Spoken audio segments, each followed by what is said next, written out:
বিসমিল্লাহির রহমানির রহিম। এই এলাকাবাসী আপনারা কেমন আছে? আমরা তো একসময় রামপুরা বাজারে কথা বলতে ভয় করি, ভয় পাইও। একটু কথা বলার জন্য আমাদেরকে নিয়ে চলে যায় থানাতে রাখা হয় এমন ভাবে যা খুব কষ্টকর। আজকে আমরা 17 বছর পরে এই বসার সুযোগ পেয়েছি, যে মহান আল্লাহ পাকের নিকট শুকরিয়া জ্ঞাপন করি আলহামদুলিল্লাহ।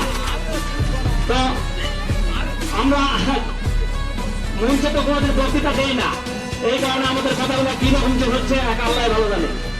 তো আমরা বিএনপির লোক, বিএনপি মানে ধানের শীষ। আপনারা সবাই দয়া করে ধানের শীষে ভোট দিবেন, আমাদের সঙ্গে থাকবেন আগামীতে।